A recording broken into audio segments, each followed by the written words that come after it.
Hi எல்லாத்துக்கும் வணக்கம்.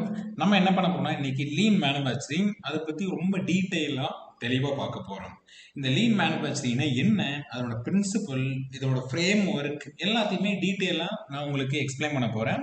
இது ரொம்ப எஃபெக்டிவா இருக்கும். நம்ம ஆல்ரெடி வீடியோஸ் போட்டிருந்தோம். ஆனா இந்த வீடியோஸ் பாத்தீங்கன்னா உங்களுக்கு ரொம்ப தெளிவா கிளியர் கட்டா நான் அதை எக்ஸ்பிளைன் பண்ணுவேன் ஒவ்வொன்றையுமே. நீங்க இந்த வீடியோ ஃபுல்லா பாருங்க. அதுக்கு முன்னாடி நம்மளோட சேனலை சப்ஸ்கிரைப் பண்ணி வச்சுக்கோங்க. அதே போல நம்மளோட வீடியோஸ் எல்லாத்தையுமே உங்களோட ஃப்ரெண்ட்ஸ் எல்லாத்துக்குமே ஷேர் பண்ணுங்க. அவங்களுக்குமே நாலேஜ் இம்ப்ரூவ் பண்ணிக்கிறதுக்கு ரொம்பவே ஹெல்ப்ஃபுல்லா இருக்கும். இன்னொரு விஷயம் என்னன்னா, உங்களுக்கு என்ன கண்டென்ட் வேணுமோ எனக்கு கீழே கமெண்ட் பண்ணுங்க. நான் அதை ஒரு பிபிடியை ரெடி பண்ணி பக்காவா கிளியரா நான் உங்களுக்கு ப்ரெசென்ட் பண்றேன். ஈஸியா உங்களால அண்டர்ஸ்டாண்ட் பண்ணிக்க முடியும். சரி, ஓகே. இப்போ லீன் மேனுஃபேக்சரிங் அப்படிங்கிறது one of the industrial concept. இந்த கான்செப்டை நம்ம தெளிவா நம்ம லேர்ன் பண்ணிக்கிட்டோம் அப்படின்னா நம்ம இண்டஸ்ட்ரியும் க்ரோத் ஆகும், நம்மளோட நாலேஜுமே இன்க்ரீஸ் ஆகும். சரி, ஓகே. இப்போ இந்த செஷன்ல நம்ம என்ன பண்ண போறோம்னா இதனோட லேர்னிங் அப்ஜெக்டிவ்ஸ் என்னென்ன பார்க்க போறோம் அப்படிங்கிறத பத்தி கொஞ்சம் தெளிவாக பேசலாம். ஃபர்ஸ்ட் ஒன் இந்த லீனோட பிரின்சிபல்லாம் என்ன, லீனோட நாலேஜ் உங்களுக்கு தெளிவாக கிடைச்சிரும். இந்த செஷன் மூலயமா நீங்க இதை ஃபுல்லா லிசன் பண்ணீங்கன்னா தெளிவாக கிடைச்சிரும். Second one, waste elimination. என்ன மாதிரியான வேஸ்ட் இருக்கு, அந்த வேஸ்ட் எப்படி எலிமினேட் பண்ணலாம், பிளஸ் ஒரு வேல்யூ கிரியேஷன், இதை உங்களால அண்டர்ஸ்டாண்ட் பண்ணிக்க முடியும் இந்த செஷன்ல. மூணாவது பார்த்தீங்கன்னா லீன் டிப்ளாய்மெண்ட். ஒரு இண்டஸ்ட்ரியில லீன் எப்படி டிப்ளாய் பண்றது, அது நம்மளோட கீ ரோல் என்னவா இருக்கணும் அப்படிங்கிறத நீங்க இதுல அண்டர்ஸ்டாண்ட் பண்ணிக்கலாம். Fourth one, lean culture. ஏன்னா ஒரு கல்ச்சரை கிரியேட் பண்றது அப்படிங்கிறது ரொம்ப ரொம்ப முக்கியமான ஒரு விஷயம். அதுவும் லீன் கல்ச்சரை நீங்க உங்களோட இண்டஸ்ட்ரியில கிரியேட் பண்ணிட்டீங்கன்னா உங்களோட இண்டஸ்ட்ரியோட க்ரோத் பார்த்தீங்கன்னா சூப்பரா இம்ப்ரூவ் ஆகிட்டே இருக்கும். இதெல்லாம் நம்ம இந்த செஷன்ல நம்ம பார்க்க போறோம். சரி, ஓகே. First one, contents. இதுல என்னென்ன கண்டென்ட்ஸ் எல்லாம் இருக்கு அப்படின்னா, லீன் மேனுஃபேக்சரிங் என்ன, ஏன் லீன் மேனுஃபேக்சரிங் நம்ம ஃபாலோ பண்ணணும், நெக்ஸ்ட் ஒன் லீனோட பிரின்சிபல் என்ன, லீனோட thinking.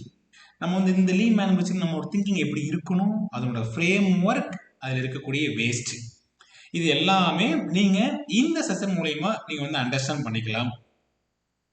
Okay, next one, what is lean manufacturing. இப்போதாங்க நம்ம கண்டென்ட் உள்ளாரியே வரும். லீன் மேனுஃபேக்சரிங்னா என்ன? இப்போ இங்க பாருங்க, maximising productivity while simultaneously minimising waste. அதாவது lean manufacturing is production process based on ideology.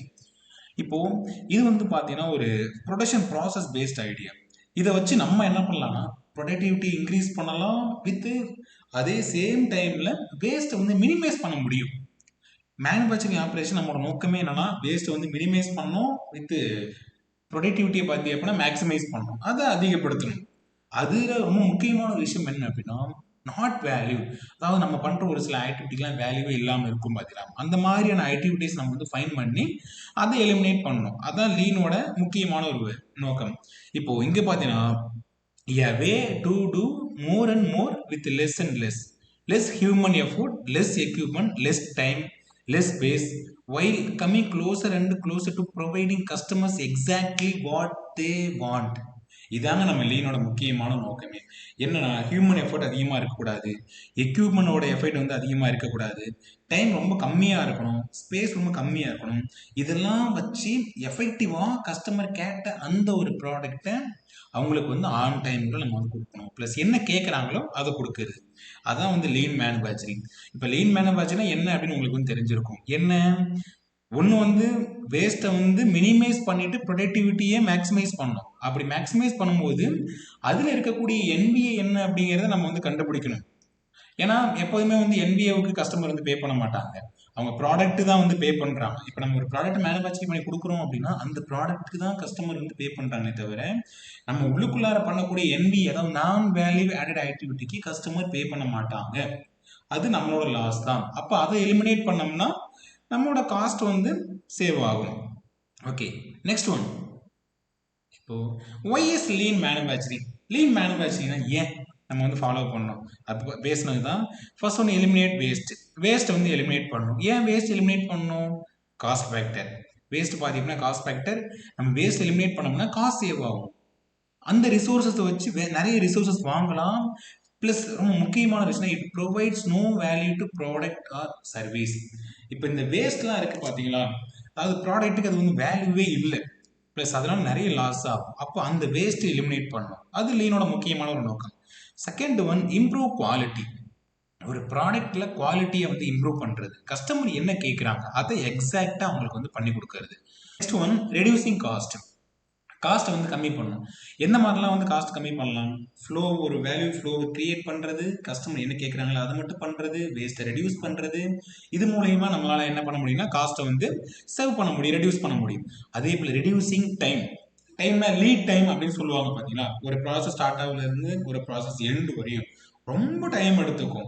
ஏன்னா அந்த ஒரு ஃப்ளோவே பார்த்தி அப்படின்னா சீக்வன்ஸாக இருக்காது. அதெல்லாம் நம்ம வந்து அதில் இருக்கக்கூடிய என்பிஏவெல்லாம் கண்டுபிடிச்சி எலிமினேட் பண்ணோம்னா டைமையுமே ரெடியூஸ் பண்ண முடியும். ஏன் லீன் மேனுஃபேக்சரிங் அந்த 4 விஷயம் தான். ஒன்று வந்து வேஸ்ட் எலிமினேட் பண்ணணும், செகண்ட் ஒன் குவாலிட்டி இம்ப்ரூவ் பண்ணணும், third one reducing cost, fourth one reducing time.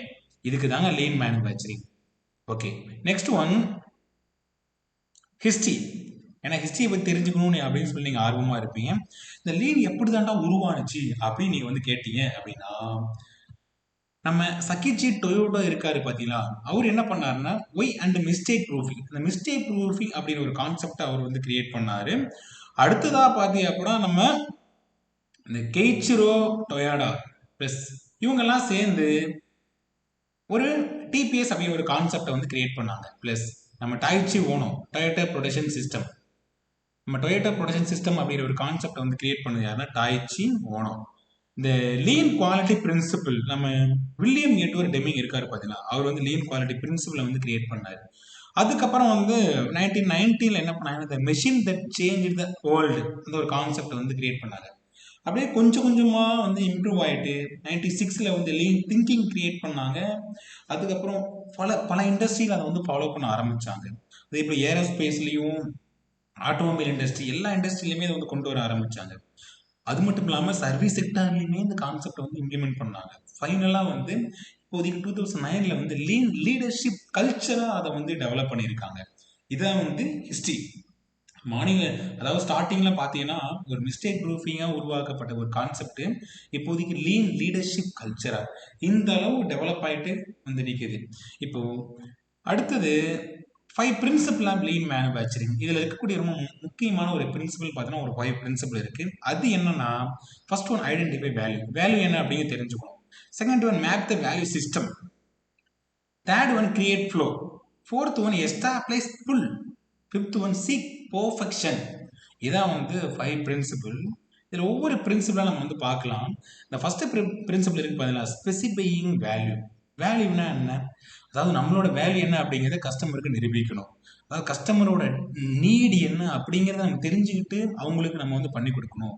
அதாவது ஸ்பெசிஃபையிங் வேல்யூ ரொம்ப ரொம்ப முக்கியமான விஷயம். Value can only be define by the ultimate customer.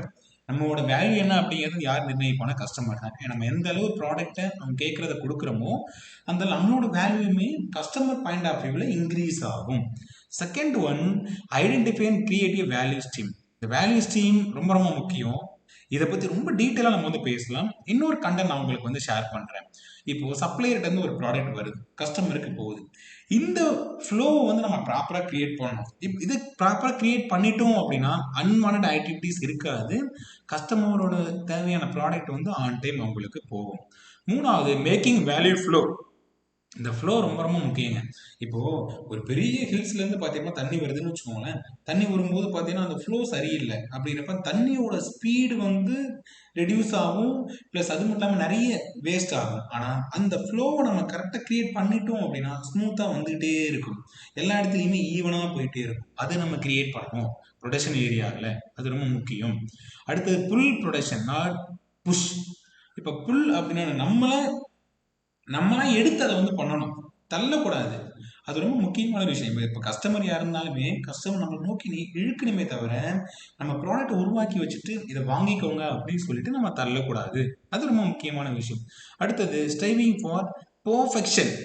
Perfection does not just mean quality. Perfection அப்படிங்கிறது ஓகேங்க நான் வந்து ரொம்ப பக்கா குவாலிட்டியாக பண்ணிட்டேன், பெர்ஃபெக்டாக இருக்குது, கிடையாது. கஸ்டமர் கேட்டதை எக்ஸாக்டாக அந்த டைமில் நம்ம அவங்களுக்கு பண்ணி கொடுத்தோமா, அது மட்டும் இல்லாமல் வேஸ்ட்டு கம்மி பண்ணி கொடுத்தோமா, நம்ம அந்த இடத்த காசு சேவ் பண்ணோமா, இதான் வந்து ஸ்ட்ரைவிங் ஃபார் பெர்ஃபெக்ஷன் அப்படின்னு நம்ம வந்து சொல்லுவோம். Next one, okay, are you too busy to improve? இது ரொம்ப முக்கியமான விஷயம்.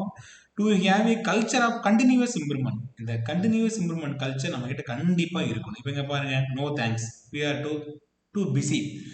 சோ மெனி இண்டஸ்ட்ரியில இதே தான் நடக்குது. நிறைய இண்டஸ்ட்ரீஸ்ல பார்த்தீங்கன்னா இதே போல தான் ஹார்ட் ஒர்க் பண்ணிட்டே இருப்பாங்க. கொஞ்சம் யோசிச்சா அப்படின்னா ஈஸியா அந்த வேலையை முடிச்சுட்டு போயிடலாம். இப்போ இங்க பாருங்க, இதை வந்து ரிமூவ் பண்ணிட்டு இந்த மாதிரி சக்கரத்தை அதில் இன்ஸ்டால் பண்ணா ஈஸியா இருக்கும். நம்ம வந்து மூவிங் நல்லா இருக்கும், ஃப்ளோ ப்ராப்பரா கிரியேட் ஆகும், இன்னும் ப்ரொடக்டிவிட்டி இன்க்ரீஸ் ஆகும்.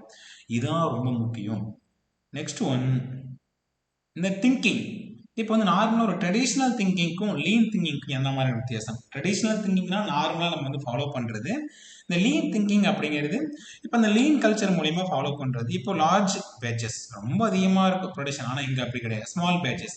ஏன் அப்படின்னா இவங்க ப்ராப்பராக பிளான் பண்ணுவாங்க. அடுத்து லோ யூனிட் காஸ்ட். இங்கே வந்து பார்த்தீங்கன்னா யூனிட் காஸ்ட் வந்து ரொம்ப லோவாக இருக்கும், ஆனால் இங்கே அப்படி இல்லை, டோட்டல் சிஸ்டம் காஸ்ட். இவங்க வந்து அந்த சிஸ்டம் காஸ்டே வந்து ப்ராப்பராக இருக்கும். அடுத்து ஒர்க் அட் ஃபுல் கெப்பாசிட்டியில் ஒர்க் பண்ணுவாங்க. எப்போதுமே போட்டு நிறைய ஒர்க் இருக்கு அந்த மாதிரி ஃபீல் பண்ணிட்டே இருப்பாங்க. பட் இங்கே அப்படி கிடையாது, என்ன தேவையோ அதை மட்டும்தான் பண்ணுவாங்க. அடுத்து டைட் ஷெட்யூல், எப்போதுமே ஓடிக்கிட்டே இருப்பாங்க.